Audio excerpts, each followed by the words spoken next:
Hi நண்பா, உங்கள் தமிழ். இன்றைக்கி என்ன பார்க்க போகிறோன்னா, குரூப் 1 நோட்டிஃபிகேஷன் தான் வந்திருக்கு. அதை பற்றி நம்ம தெரிஞ்சுக்கிறோம். ஓகேங்களா?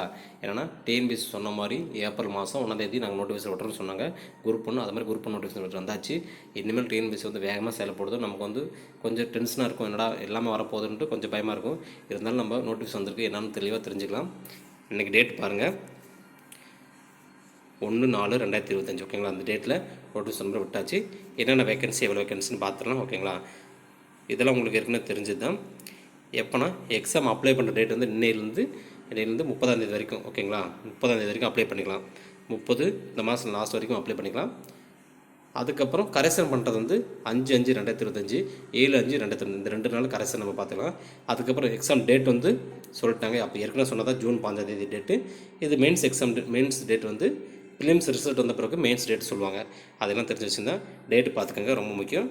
இதுக்கப்புறம் என்ன பார்க்க போகிறோம், மற்ற டைம் ஒன் டைம் ரிஜிஸ்ட்ரேஷனு எல்லாமே கொடுத்தது, ஆன்லைன் அப்ளிகேஷனு எல்லாமே அது உங்களுக்கு தெரிஞ்சு வச்சுருந்தேன். இதில் பார்த்திங்கன்னா வேக்கன்சி தான் ரொம்ப ரொம்ப முக்கியமானது. என்னென்னா எப்போயுமே வேக்கன்சி வந்து குரூப் 1க்கு 90, 95, 100 அப்படி தான் வரும். இந்த டைம் வேக்கன்சி டோட்டல் வேக்கன்சி 70 தான் வந்திருக்கு. சரிங்களா? 70 வேக்கன்சி தான் இருக்குது. என்னென்ன போஸ்டிங்கு எவ்வளோ வேக்கன்சி தெரிஞ்சுக்கலாம். டெப்டி கலெக்டருக்கு, ஏன்னா எல்லோரும் ஆசைப்படுறது டெப்டி கலெக்டர் தான். அதுக்கு வேக்கன்சி வந்து 28 வேக்கன்சி கொடுத்துருக்காங்க. டிஎஸ்பிக்கு வந்து 7 வேக்கன்சி. டிஎஸ்சி யூனிஃபார்ம் சர்வீஸ்க்கு வந்து ஒரு சில பேர் ஆசைப்படுவாங்க. அவங்களுக்கு வந்து 7 வேக்கன்சி தான் இருக்குது. இந்த வேக்கன்சி இருக்கிறதுக்கு இன்னும் கொஞ்சம் அதிகமாகவும் பார்க்கலாம். ஓகேங்களா? 7 வேக்கன்சி. அப்புறம் அசிஸ்டன்ட் கமிஷனர் வந்து 19, ரூரல் டெவலப்மெண்ட் ஆஃபீஸர் வந்து டைரக்டர் ஆஃபீஸர் வந்து 7, எம்ப்ளாய்மெண்ட் ஆஃபீஸர் வந்து 3, லேபர் கமிஷனர் வந்து 6. ஓகேங்களா? இது வந்து மொத்தம் டோட்டல் 70 வேக்கன்சி கொடுத்துருக்காங்க. இந்த வேக்கன்சி வந்து கண்டிப்பாக இன்க்ரீஸ் ஆகும். ஓகேங்களா? எல்லாருமே தைரியமாக படிங்க. டிஎன்பிஎஸ்சி ரொம்ப வேகமாக இருக்குது. அதனால் நாமளும் வேகமாக செயல்படணும். ஓகேங்களா?